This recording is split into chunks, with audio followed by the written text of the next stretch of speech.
A few discoveries change a man's destiny forever. Thomas Mitchell never imagined that 5 coins could transform his life in such a radical way. The farmer had just bought an abandoned piece of land on the outskirts of Silver Creek, including an old silver mine that everyone considered depleted for decades. The auction was quick, almost a joke among locals. Nobody wanted that cursed property, as they said there. The October sun was burning brightly that morning when Thomas decided to explore his new acquisition. His boots kicked up small clouds of dust as he walked towards the entrance of the mine. The wooden structure that supported the main tunnel was deteriorated, but it still stood the test of time. Cobwebs decorated the dark corners, and the smell of moisture mixed with old earth filled the air. Thomas turned on his flashlight and began to descend the rusty tracks that were lost in the darkness. The echo of his footsteps reverberated through the rock walls, creating a solitary symphony that followed him into the tunnel. With each meter, the air grew heavier, more loaded with unrevealed mysteries. It was then that he heard it, a muffled, almost imperceptible sound coming from the depths of the mine. Thomas stopped, holding his breath. For a moment he thought it was just the winds that passed through the abandoned tunnels. But the sound repeated itself. It was different. He was human. With his heart racing, Thomas moved forward more quickly, following the sound that seemed to come from a side passage he hadn't yet explored. The flashlight fluttered in his hands as he approached an area where huge rocks almost completely blocked the passage.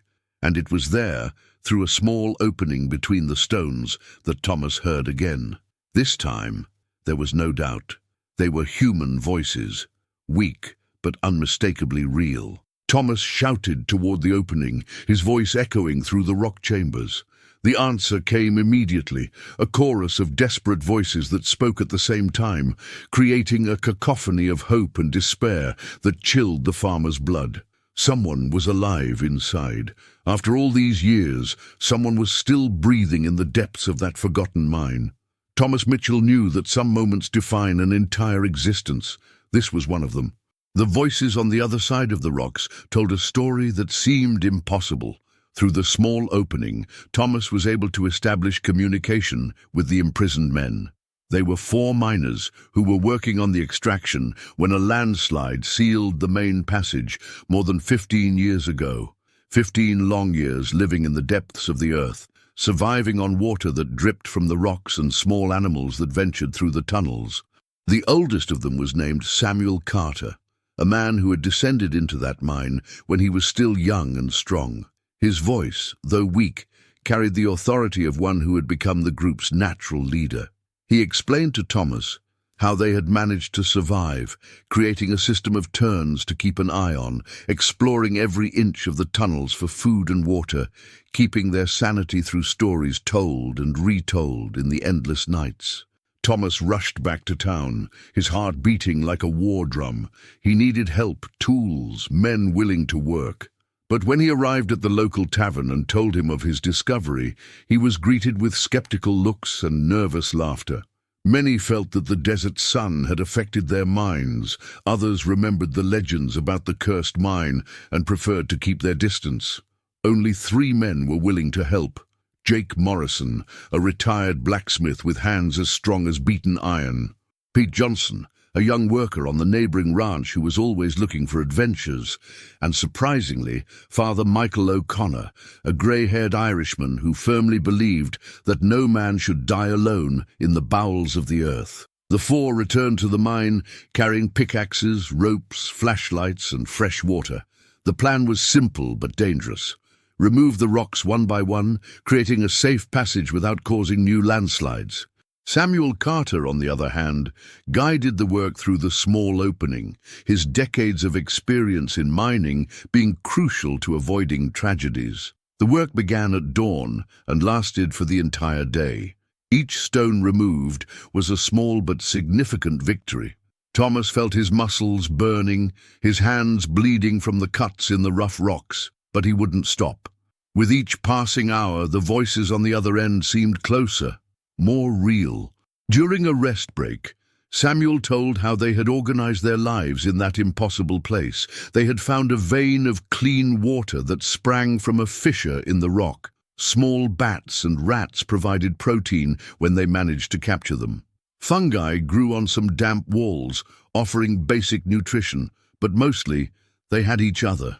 Father O'Connor was deeply touched to hear how the men had maintained rituals of faith, even in total darkness.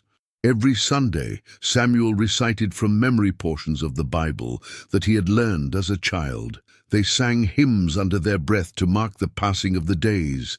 They had created a small underground society based on hope and mutual solidarity. As night approached, Thomas realized that the work would take days, perhaps weeks, but something had changed about him. These men had survived 15 years with a determination he had never seen. They deserved freedom. They deserved to see heaven again. They deserved to embrace their families. Jake Morrison suggested that they organize work shifts, always keeping someone in the mine. The idea was immediately accepted. Thomas volunteered to stay for the first night, talking to the trapped miners, keeping his hopes alive as he planned the rescue. Alone in the darkness of the mine, with only his flashlight and the small opening that connected him to the men on the other side, Thomas realized that he had bought much more than an abandoned property. He had bought the responsibility of giving life back to 4 men who never gave up believing that this day would come. The night was long, filled with stories whispered through the rocks and the growing determination that no matter how hard it takes, these men would once again walk in the desert sun. The third day on the job brought a discovery that would change everything forever. Thomas had spent 2 more nights in the mine, taking turns with Jake Morrison and Pete Johnson. Father O'Connor insisted on staying in the early hours, claiming that his prayers were more needed in the darkest hours. With each turn, more rocks were removed, more hope was gathered among the loose stones that formed small mountains at the entrance to the tunnel. It was during the morning shift that Samuel Carter made a revelation that chilled the blood of everyone present. Through the opening, which now allowed small objects to pass through, he said that there were not just 4 men inside. There was a 5th person, a woman. Margaret Sullivan had gone down to the mine on the day of the collapse to bring lunch to her husband, Patrick Sullivan, one of the trapped miners. She was 7 months pregnant when the stones sealed her fate along with that of the men. 15 years had passed, and in that time something extraordinary had happened in the depths of that mountain. Margaret's son, Daniel Sullivan, had been born in the total darkness of the mine.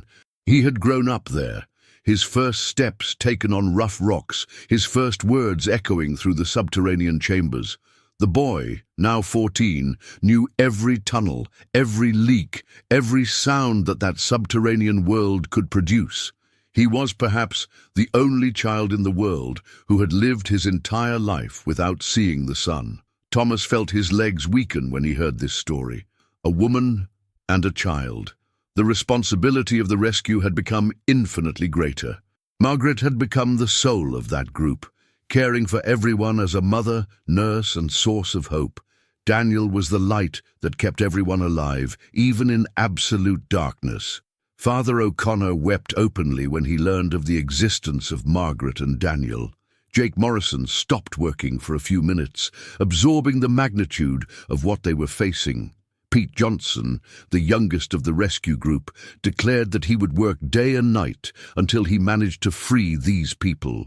Word of the woman and child trapped in the mine spread through Silver Creek like fire in the dry prairie. Suddenly, incredulity turned to commotion. Women in the city began to prepare clothes, medicines, and food. Men who had previously laughed at Thomas's story showed up at the mine carrying tools and offering strong arms for work. Dr. Edwin Hayes, the town's doctor, set up a tent near the entrance to the mine. He knew that after 15 years underground, the bodies of those people would need special care. The transition from total darkness to daylight could cause permanent damage to vision. The lack of vitamins and the precarious diet had certainly left deep marks on everyone's health. Sarah Mitchell, Thomas's wife, organized the town's women into a support system. They prepared hot food that was lowered through the opening for the inmates, the first decent meal these people had tasted in decades and a half. The smell of fresh bread and roasted meat coming down the tunnels provoked tears of gratitude on the other side of the stones. During this time, Thomas developed a special communication with Daniel Sullivan. The boy, curious about the outside world he had never known, asked relentless questions through the opening. What was the sky like? Were the horses really big as your mother described? Were the trees really green? Were there other boys your age up there? Daniel's every question cut through Thomas's heart like a sharp knife. The boy described the underworld with astonishing accuracy, talked about the sounds he had learned to identify, about the different types of gutters that indicated changes in the outside temperature, about how he could navigate in total darkness using only touch and hearing. Margaret Sullivan, for her part, was constantly concerned about everyone. Even while trapped, she asked about the health of the men who worked on the rescue, asked Thomas to take care of himself, thanked tirelessly for every sip of clean water they received. His moral strength had held that group together through a decade and a half of unimaginable trials. The work of removing the stones intensified dramatically. More than 20 men now took turns in continuous shifts. Pulley systems were installed to remove larger stones more efficiently. Progress was slow but steady. Each day, the opening got a few inches bigger. It was during the 5th day that the first tangible miracle took place. The opening had become large enough to allow a thin person to pass through. Thomas, being the thinnest of the rescue party, volunteered to try to cross and finally see the people he had discovered face to face. The moment Thomas managed to get through the opening and turn on his flashlight on the other side was indescribable. There they were, 5 human beings who had survived the impossible. Samuel Carter, a man with completely white hair, but still bright eyes. Patrick Sullivan, thin but upright, maintaining his dignity even after years of trials. 2 other miners, Marcus Webb and Robert Chen, who had become brothers in adversity. And there, at the center of that unlikely group, were Margaret Sullivan and her son Daniel. The woman, still recognizable despite the difficult years, held the hand of a tall, thin boy who looked at Thomas's flashlight as if he were seeing a priceless treasure. Daniel had never seen such intense artificial light. To him, that lantern was brighter than any description of the sun his mother had made. Thomas hugged each of them, feeling the emotion take over his being. They were alive. They were there, and soon they would be free. The space where they had lived was larger than Thomas had imagined. Men had expanded natural chambers, created rudimentary drainage systems, established sleeping areas, and even a small site that served as a makeshift sanctuary. They had turned a stone prison into a home. While Thomas explored that underground world, Margaret prepared a simple meal with the fresh ingredients that had been sent. For the first time in 15 years, these people dined by the light of a lantern, seeing each other's faces clearly. Daniel couldn't stop looking at Thomas, fascinated by the idea that there were other people besides the 5 he knew. The boy had created elaborate theories about the outside world based on his mother's stories, but the real presence of a stranger proved that it was all true. The night passed quickly, filled with stories, tears of joy and planning for the final exit. Thomas promised that in a few days, maybe a week, the passage would be wide enough for everyone to be able to get out safely. When Thomas finally returned to the outside of the mine, he found a crowd waiting. The news that he had managed to cross and see the prisoners had spread quickly. People from nearby towns had come to help or simply to witness this extraordinary event. The farmer who had bought a mine for $5 was now the center of a rescue operation that had mobilized the entire region. But to Thomas, none of this mattered as much as the promise he had made to a brave woman and a boy who did not yet know the warmth of the sun on his face. The 7th day brought the moment that everyone had been waiting for, and, at the same time, the greatest challenge of all. The passage had finally been widened enough to allow the safe exit of adults. Dr. Hayes had prepared a detailed medical protocol for the transition of prisoners from underground to the surface. Special sunglasses were provided to protect eyes that had not seen sunlight for a decade and a half. Wheelchairs were available in case any of the miners were unable to walk after so long in confined space. Thomas went down the passage, accompanied by the doctor and Father O'Connor. The plan was simple. Start with Samuel Carter, the eldest, then Patrick Sullivan, followed by the other two miners. Margaret and Daniel would leave last, as they were the ones who were most likely to adapt quickly to the outside world. Samuel Carter was the first to see the light of the sun in 15 years. The moment he emerged from the mine was indescribable. The white-haired man stopped at the entrance to the tunnel, staring up at the blue sky through his sunglasses, and simply broke down in tears. His legs were shaking so much that Jake Morrison and Pete Johnson had to hold him down. The crowd that had gathered was absolutely silent, witnessing that literal resurrection. Patrick Sullivan left soon after, immediately looking for his wife and son who were still downstairs. His hands touched everything around him, the trees, the stones, the dry desert land, as if he were rediscovering the world through touch. The warm Arizona wind on her face elicited a smile that no one present would ever forget. Marcus Webb and Robert Chen emerged together, supporting each other as they had done all those years. They looked at the endless horizon of the desert with expressions of pure amazement. 15 years of seeing only stone walls had made them forget what it felt like to look away without encountering obstacles. All were immediately taken to Dr. Hayes's medical tent.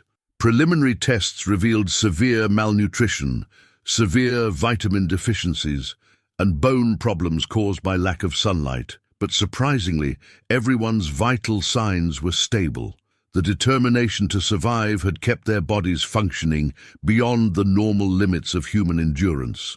While the 4 men received medical care, Thomas returned to the mine to fetch Margaret and Daniel.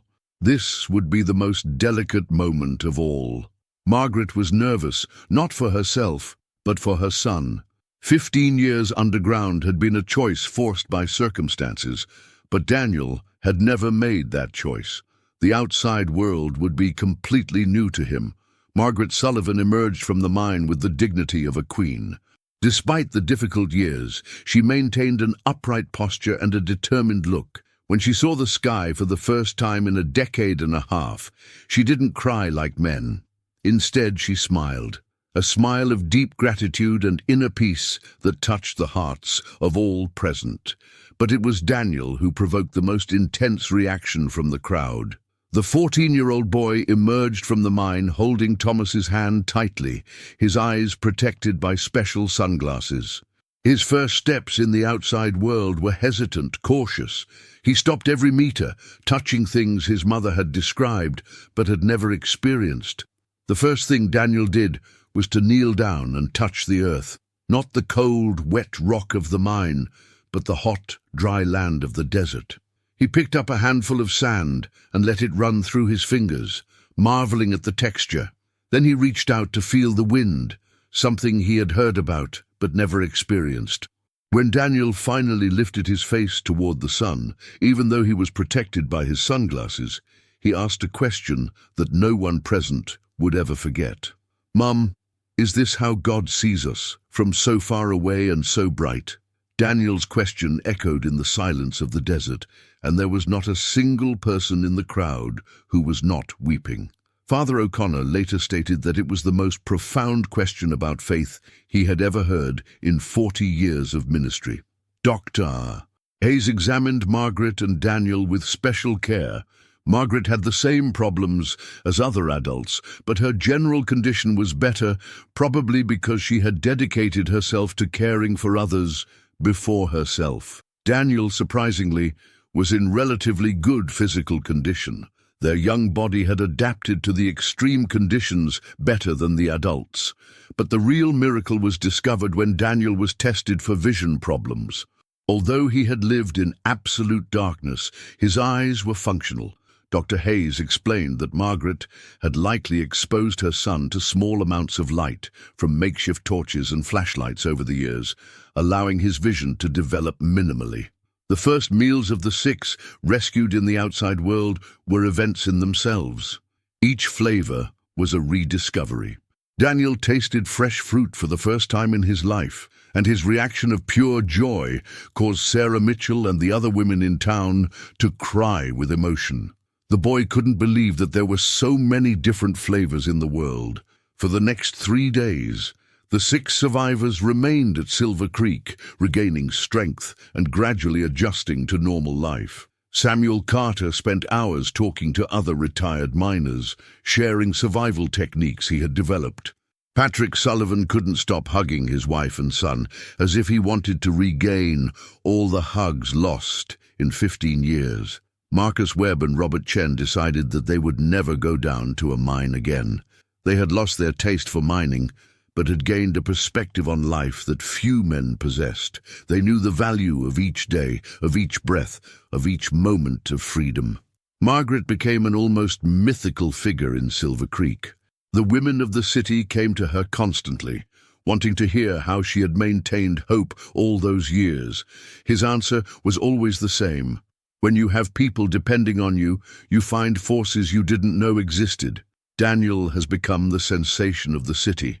Children and adults gathered around him to hear his descriptions of the underworld and to see his reaction to simple, everyday things. The boy was fascinated by birds flying, by horses running, by the noise of the wind in the trees. Each new experience was a gift. Thomas watched all of this with a mixture of pride and humility. He had bought a mine for $5, thinking about expanding his property, but he had found something much more valuable. I had found proof that the human spirit can survive any adversity when sustained by hope and solidarity. The local newspaper sent a reporter to document the story. Soon, newspapers from larger cities began to arrive. The story of the 6 survivors of the mine spread throughout the territory, then to neighboring states, becoming a legend of the Wild West. But for Thomas, the real reward wasn't fame or recognition. It was to see Daniel run freely through the desert. It was to see Margaret smiling in the afternoon sun. It was to know that his decision to investigate those strange sounds had given 6 lives back to the world. On the evening of the 10th day after the rescue, as everyone prepared to move on with their new lives, Thomas was left alone at the entrance to the mine. He looked at that dark tunnel that had changed so many lives and reflected on how 5 pieces of silver had become the most valuable investment of his existence. The farmer who had bought an abandoned property had discovered that sometimes the greatest treasures are not buried in the earth, but in the people who inhabit its depths. 3 months later, Thomas Mitchell realized that he had bought much more than a mine. Samuel Carter decided to remain in Silver Creek, becoming a respected figure in the community. The white-haired man opened a small workshop where he repaired tools, his expert hands finding new purpose far from the depths of the earth. On Sunday afternoons, he would sit on the porch of the boarding house, telling stories to the children, turning 15 years of survival into lessons in courage. Patrick Sullivan met with relatives in California. The reunion with his family was a celebration that lasted for weeks. He established himself as a carpenter, every house he built being a tribute to the life he had regained. Marcus Webb and Robert Chen traveled together to Kansas, establishing a transportation business. The 2 men remained inseparable, united by the experience they shared. Margaret Sullivan became a legendary figure throughout the territory. Women traveled long distances to meet her and hear her advice on endurance and faith. She established herself as a midwife, her skills developed by caring for her companions, finding new purpose in helping other families. Daniel Sullivan had become the most extraordinary young man Silver Creek had ever met. The boy absorbed knowledge as dry land absorbs rain, deciding that he wanted to be a teacher to share with other children the wonders of the world he had discovered so late. He developed a special connection with horses, managing to calm them down with his presence alone. Thomas found that his farm prospered beyond all expectations. Its history had attracted workers and investors from all over the territory. Most importantly, he had become a different person, revealing qualities of leadership and compassion that he did not know he possessed. The mine was permanently sealed by decision of all involved. A bronze plaque was installed at the entrance with the names of the 6 survivors. The recorded words were chosen by Daniel himself. Here, 6 souls have proved that hope can survive where the light does not reach. A year after the rescue, Thomas received a letter from Daniel that moved him deeply. The boy wrote about his progress in his studies and ended with a sentence that Thomas kept forever. "Mr. Mitchell, you gave me the sun. Now I want to give knowledge to other children who live in darkness." 5 years later, during a special meeting in Silver Creek, the 6 survivors met again. Daniel had grown up to be an impressive young man. That night, sitting around a campfire, he made a statement that summed up the whole experience. "For 15 years, I lived without seeing the light of the sun, but I never lived without hope. Darkness is not the opposite of light. It's just the absence of it. And when the light finally arrives, it doesn't just illuminate where you are. It shows you all the ways you can go." Thomas Mitchell realized at that moment that he had made the most valuable investment of his life. I had not found gold or silver in that mine. I had found something infinitely more precious, proof that the human spirit can turn any prison into hope.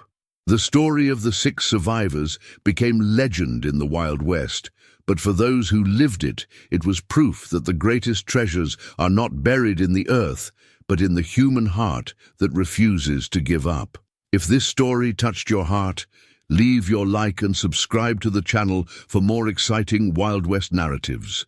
Share in the comments what moment moved you the most on this journey of hope and resistance.